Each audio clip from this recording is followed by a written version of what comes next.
Merhaba arkadaşlar, örgü kanalıma hoş geldiniz. Vintage model bir bandana yaptım. Bakın bu şekilde.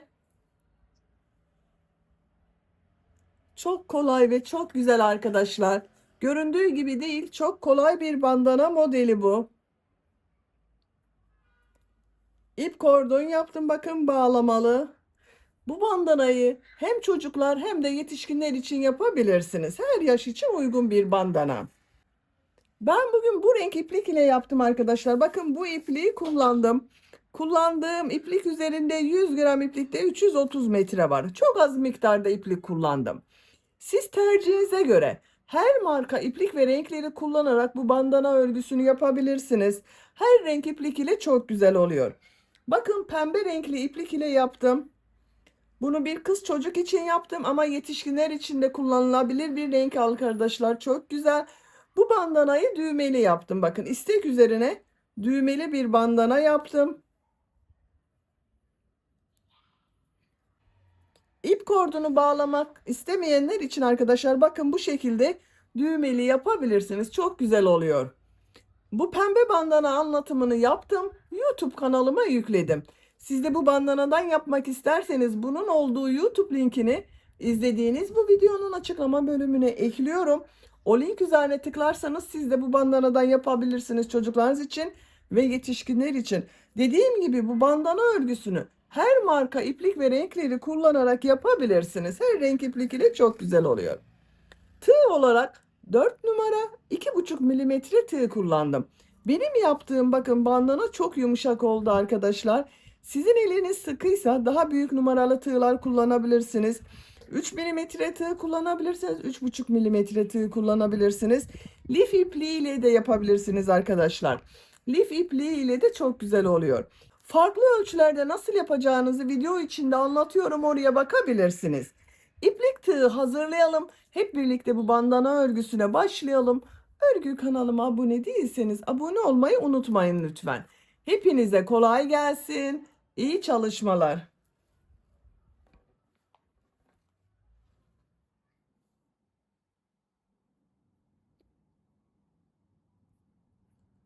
Zincir yaparak başlıyoruz. İlk ilmeği ben bu şekilde yapıyorum. Size nasıl kolay geliyorsa o şekilde ilmek yapabilirsiniz. 9 zincir yapıyorum.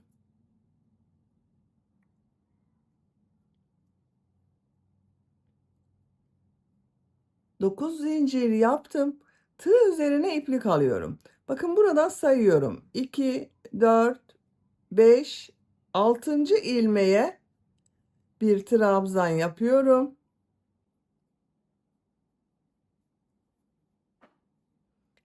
2 zincir yapıyorum. 2 ilmek atlıyorum. 3. ilmeğe bakın son ilmeğe trabzan yapıyorum. Bakın bu şekilde bir görüntü elde ettik. 4 zincir yapıyorum. Tığ üzerine iplik alıyorum. Bu trabzan yaptığım ilmeğe bir trabzan daha yapıyorum. Bakın burada 3 kafes yaptık arkadaşlar. Şu şekilde bakın ipliği tutuyorum. Bir zincir yapıyorum. Örgüyü çeviriyorum. Tığ üzerine iplik alıyorum. Bu ilk bakın zincir boşluğuna 5 trabzan yapıyorum.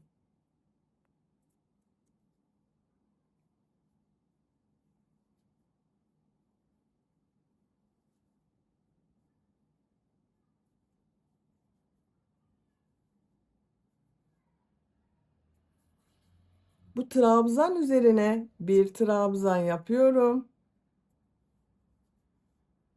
Zincir üzerine 5 trabzan yapıyorum.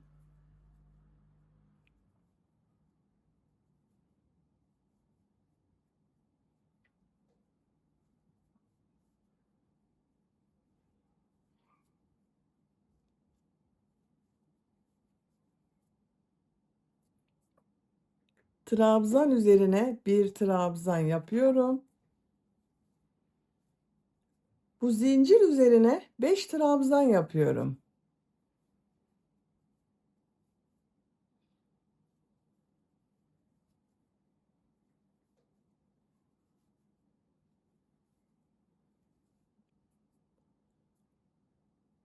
Burada bakın zincirler var. 1, 2, 3. ilmeğe trabzan yapıyorum. Bu sırada trabzan sırası yaptım. 5 trabzan yaptım. Bu 2 trabzan üzerine birer trabzan yaptım. Bakın zincirler üzerine 5 trabzan yaptım. Son olarak bu zincir üzerine de bir trabzan yaptım. Toplam 18 trabzan var.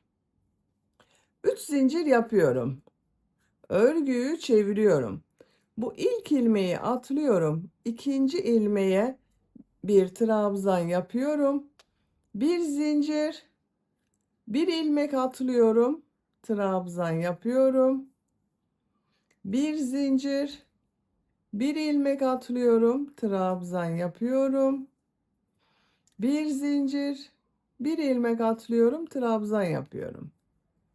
Bu şekilde devam ediyoruz.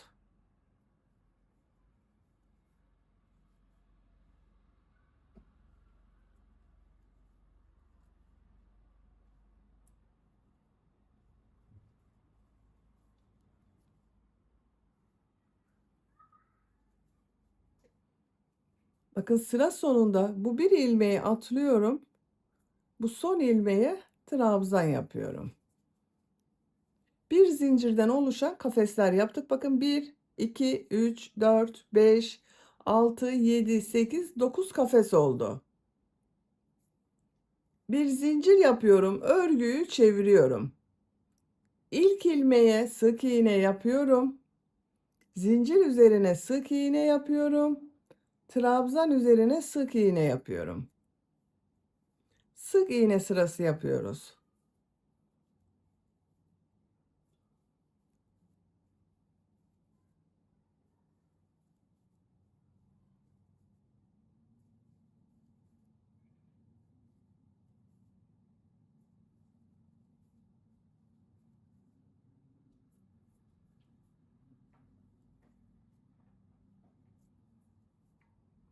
Sıra sonunda bakın zincir üzerine sık iğne yaptım. Burada sayıyorum. 1, ikinci ilmeğe sık iğne yapıyorum. İlk modeli bitirdim. Bakın bir modeli bitirdim. Bu modeli bitirdik. Şimdi ikinci modele başlayacağız. 5 zincir yapıyorum. Bakın bu trabzan sırasını atlıyorum. Bu sıra üzerine bakın şu şekilde tığ takıyorum. Bir trabzan yapıyorum. 3 zincir yapıyorum. Bu trabzan boşluğunu atlıyorum. Buraya bir trabzan yapıyorum. 3 zincir yapıyorum. Şu ilmeğe bir sık iğne yapıyorum. İkinci model yerleştirmeyi bakın bu şekilde yaptım. 3 kafes oluştu. Bir zincir yapıyorum. Örgüyü çeviriyorum. Bu 3 zincir üzerine 5 trabzan yapıyorum.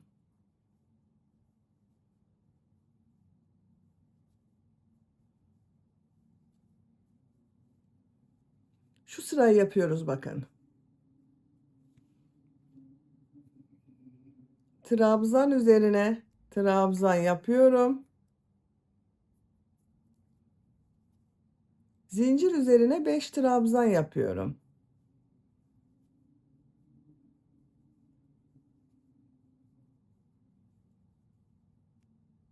Trabzan üzerine trabzan yapıyorum. 5 trabzan yapıyorum.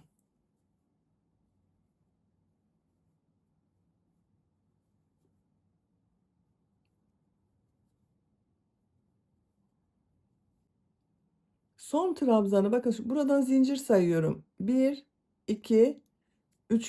zincire trabzan yapıyorum. Burada yine 18 trabzan oldu. 3 zincir yapıyorum. Örgüyü çeviriyorum. İlk ilmeği atlıyorum. Trabzan yapıyorum. Bir zincir yapıyorum. Bir ilmek atlıyorum. Trabzan yapıyorum.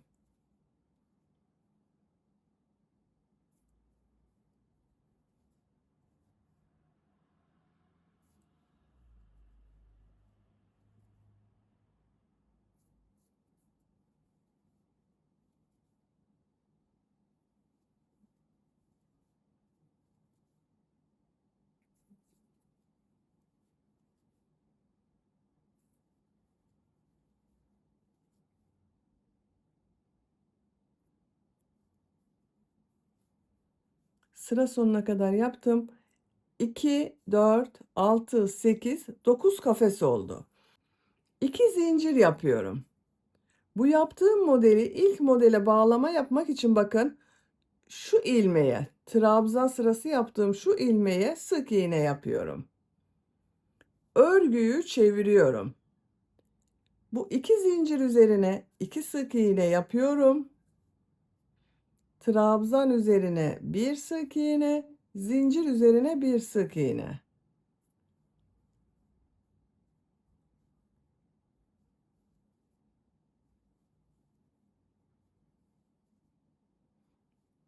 Burayı hızlı yapıyorum arkadaşlar.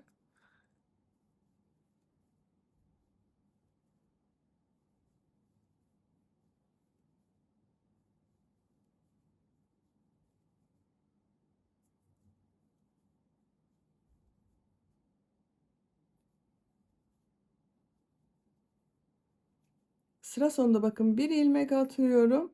İkinci ilmeğe sık iğne yapıyorum. İkinci modeli bitirdim. Şimdi üçüncü modele başlıyorum. Bakın bu modele başlıyoruz. 5 zincir yapıyorum.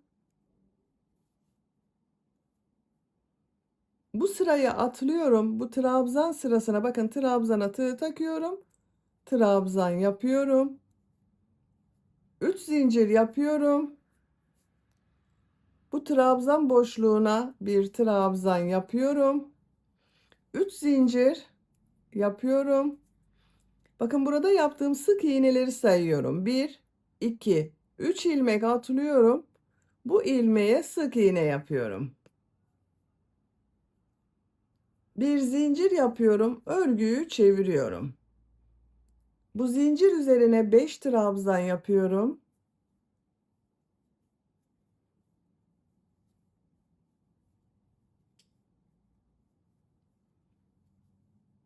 Trabzan üzerine trabzan yapıyorum. 5 trabzan yapıyorum.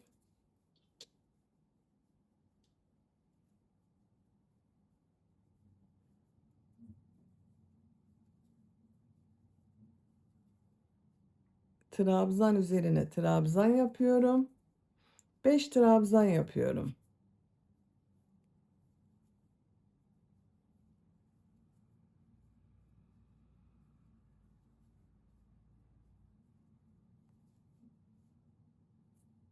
Son trabzanı ilmek sayıyorum. Bakın 1, 2, 3. ilmeğe trabzan yapıyorum.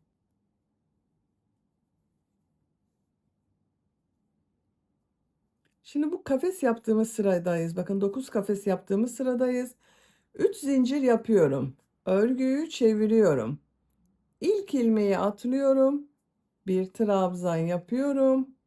Bir zincir yapıyorum. Bir ilmek atlıyorum. Trabzan yapıyorum.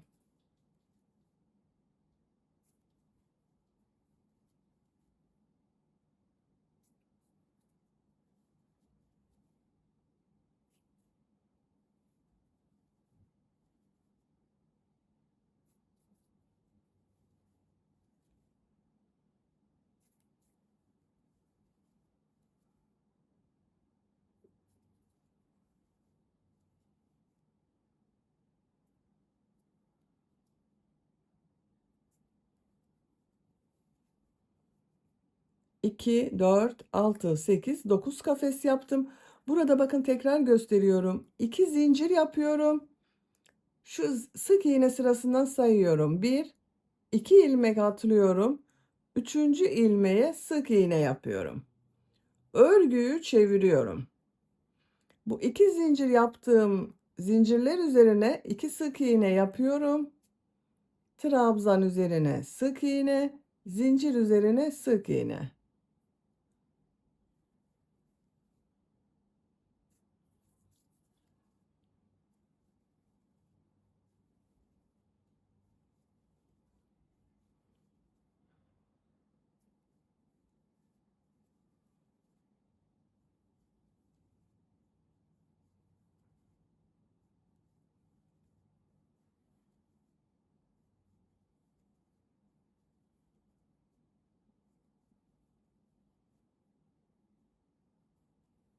Bir ilmek atlıyorum. İkinci ilmeğe sık iğne yapıyorum. Bakın 3 modeli bitirdik arkadaşlar.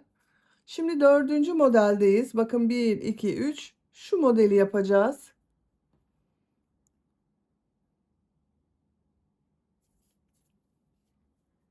5 zincir yapıyorum. Bu sırayı atlıyorum. Bu sırada bakın trabzana takıyorum. Trabzan yapıyorum. 3 zincir. Bu trabzan boşluğuna bir trabzan. 3 zincir. 1, 2, 3 ilmek atlıyorum. Sık iğne yapıyorum. Bir zincir yapıyorum. Örgüyü çeviriyorum. Bu 3 zincir üzerine 5 trabzan yapıyorum.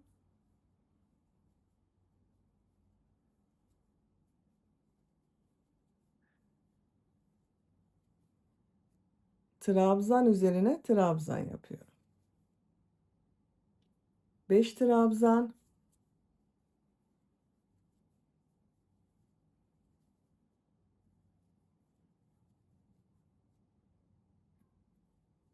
Trabzan. 5 trabzan.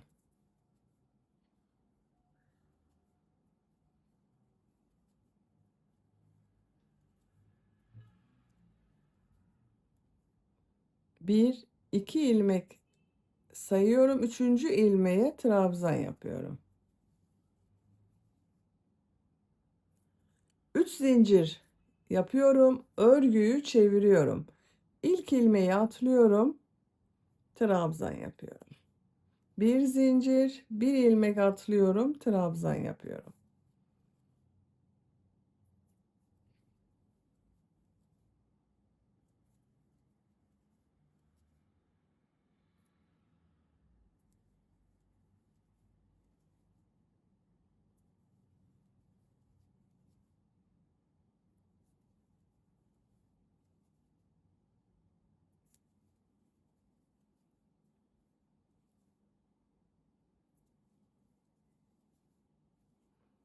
İki zincir yapıyorum. 2 ilmek atlıyorum. Bakın diğer modelde 2 ilmek atlıyorum. Sık iğne yapıyorum. Örgüyü çeviriyorum. 2 zincir üzerine 2 sık iğne, trabzan üzerine bir sık iğne, zincir üzerine bir sık iğne. Sık iğne sırası yapıyoruz. Buraya kadar devam edelim. Sıra sonuna kadar bakın sık iğneleri yaptım.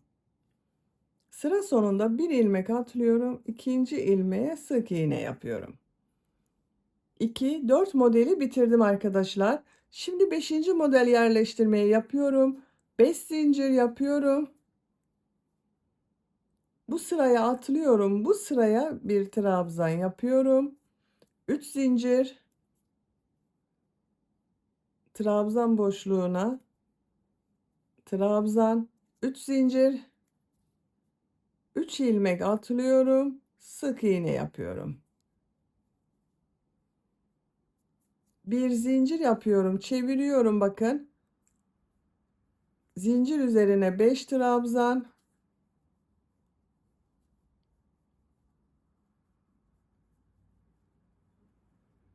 Trabzan üzerine trabzan.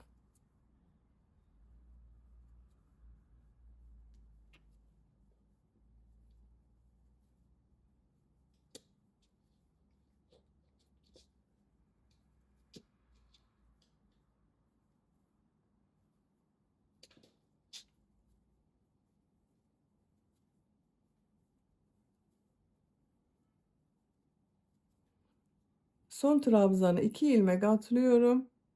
Üçüncü ilmeğe trabzan yapıyorum. 3 zincir yapıyorum. Örgüyü çeviriyorum. Bir ilmek atlıyorum. Trabzan, bir zincir, bir ilmek atlıyorum. Trabzan. Bu şekilde modeller devam edecek. Bakın gördüğünüz gibi çok kolay arkadaşlar. Bir model 4 sıranın tekrarından oluşuyor. Bir sırada bu 3 kafes yaptığımız bölümü yapıyoruz. İkinci sırada bu yaptığımız kafesler üzerine trabzan yapıyoruz. Üçüncü sırada bir zincir, bir atlama, bir trabzan şeklinde devam ediyoruz. Son sırada da zincir üzerine bir trabzan, trabzan üzerine bir trabzan yapıyoruz. Şaşırdığınız yerde Videoyu geriye sararak tekrar bakabilirsiniz. Bakın çok kolay. Eliniz alışınca çok kolay bir model olduğunu göreceksiniz. Bu şekilde yapacağınız ölçüye göre model sırasını tekrarlayarak devam edelim. Modelleri yapacağım ölçüye kadar tamamladım. Bakın arkadaşlar, bu şekilde oldu. Kaç model yaptığımı sayıyorum. 2, 4, 6, 8, 10, 12, 14, 15 model oldu. 2, 4, 6, 7, 2, 4, 6, 8 model. Bakın bir tarafta 8 model, bir tarafta 7 model oldu. Siz bunu bir model fazla veya bir model eksik yapabilirsiniz. Yapacak olduğunuz yetişkinin veya çocuğun başına ölçerek bu model sayısını ayarlayabilirsiniz. Ben kendi başıma ölçtüm. Bu şekilde iyi denk geldi arkadaşlar. Santimetre olarak ölçüyorum.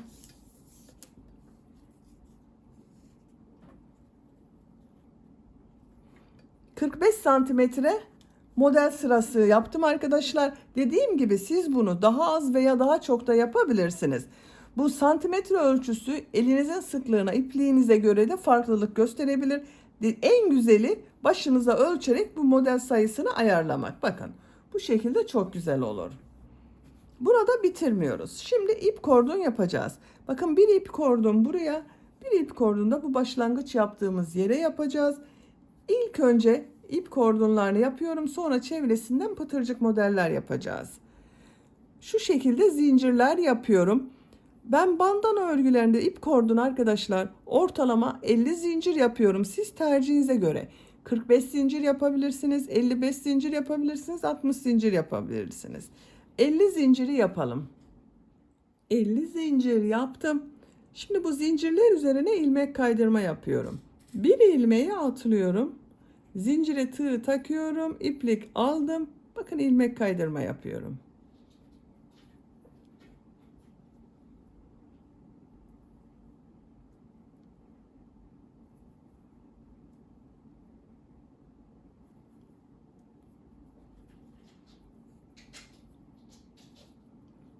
Sıra sonuna kadar devam edelim. Zincirler üzerine ilmek kaydırma yaptım. İp kordon görüntüsü bakın bu şekilde oldu. Güzel oldu arkadaşlar. Şimdi çevresinde ben pıtırcık model yapıyorum. Siz tercihinize göre sık iğne sırası da yapabilirsiniz. Bakın şu ilk ilmeğe sık iğne yapıyorum. Şu şekilde bakın sık iğneler yaparak devam edebilirsiniz.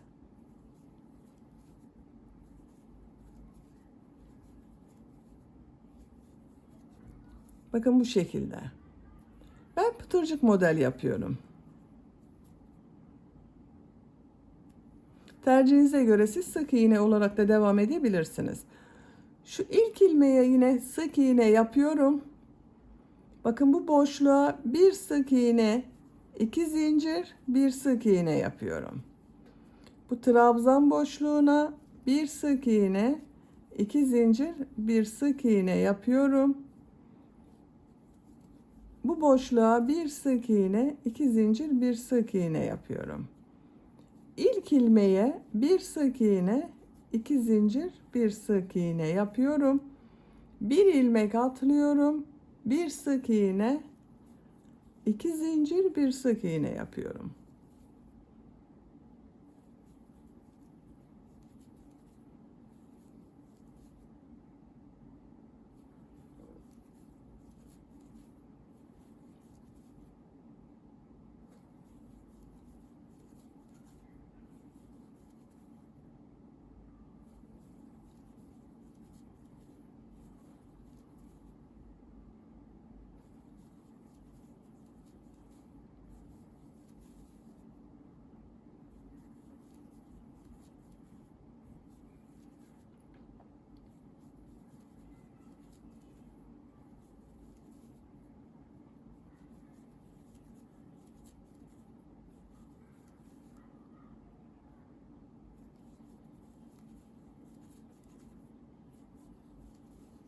Bakın buraya kadar pıtırcık modeller yaptım.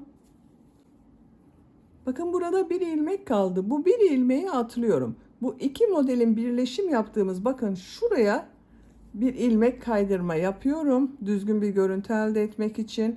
Bir ilmek atlıyorum, bir sık iğne, 2 zincir, bir sık iğne yapıyorum. Pıtırcık modellere devam ediyoruz.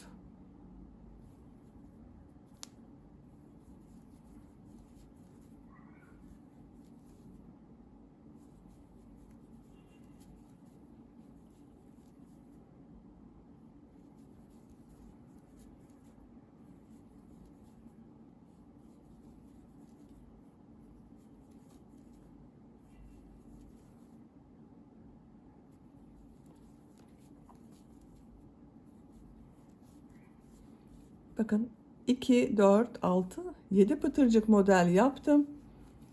Şu bir ilmeği atlıyorum. Bakın bu birleştirme yaptığım ilmeğe ilmek kaydırma yapıyorum. Diğer modelde bir ilmek atlıyorum. Bir sık iğne, 2 zincir, bir sık iğne yapıyorum.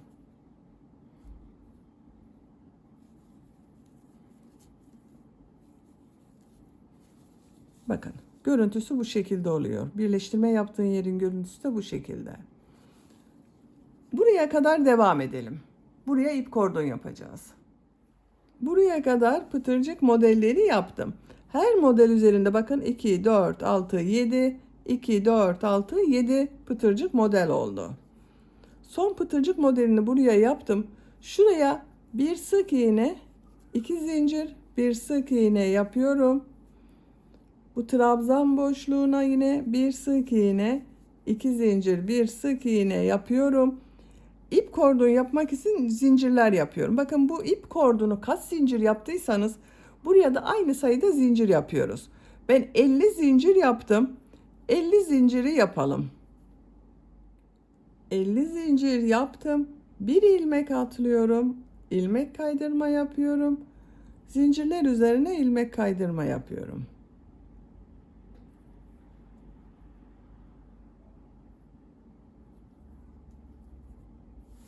Sıra sonuna kadar devam edelim. Sıra sonuna kadar ilmek kaydırma yaptım. Son zincire ilmek kaydırma yaptım. Bakın şu ilk ilmeğe ilmek kaydırma yaparak birleştiriyorum. Şimdi burada yaptığımız gibi pıtırcık model yaparak devam ediyoruz. 2 zincir yapıyorum. Aynı ilmeğe sık iğne yapıyorum. Bir ilmek atlıyorum. Bir sık iğne, 2 zincir, bir sık iğne yapıyorum.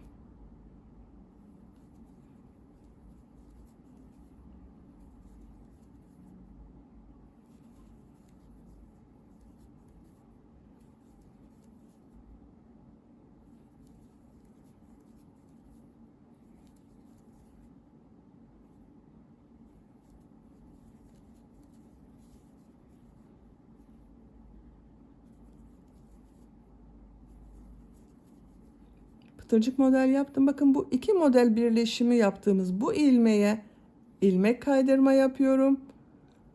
Bir ilmek atlıyorum. İkinci ilmeğe bir sık iğne, 2 zincir, bir sık iğne yapıyorum. Bir ilmek atlıyorum. Bir sık iğne, 2 zincir, bir sık iğne yapıyorum.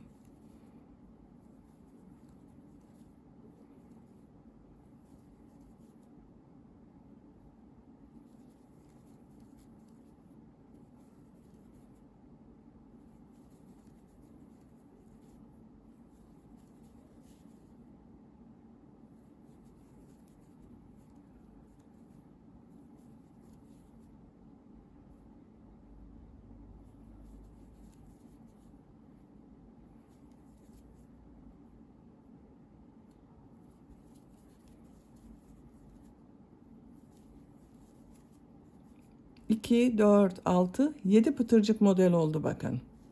Şu bir ilmeği atlıyorum. Birleştirme yaptığım ilmeğe ilmek kaydırma yapıyorum. Bir ilmek atlıyorum. Bir sık iğne, 2 zincir, bir sık iğne yapıyorum. Bu tarafta yaptığımız gibi devam ediyoruz arkadaşlar. Sıra sonuna kadar devam edelim. Sıra sonuna kadar tamamladım. Son pıtırcık modelini buraya yaptım. Bu ip kordon yaptığım ilmeğe ilmek kaydırma yaparak birleştiriyorum. İpliği kesiyorum.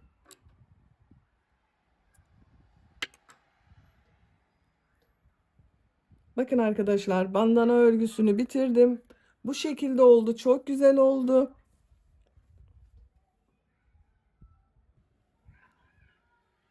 Model hem kolay hem de çok güzel, bakın gördüğünüz gibi. Beni dinlediğiniz ve izlediğiniz için hepinize çok teşekkür ederim. Örgü kanalıma abone değilseniz abone olmayı unutmayın lütfen. Sizlerle yeni örgülerde görüşmek dileğiyle. Hoşça kalın, sevgiyle kalın.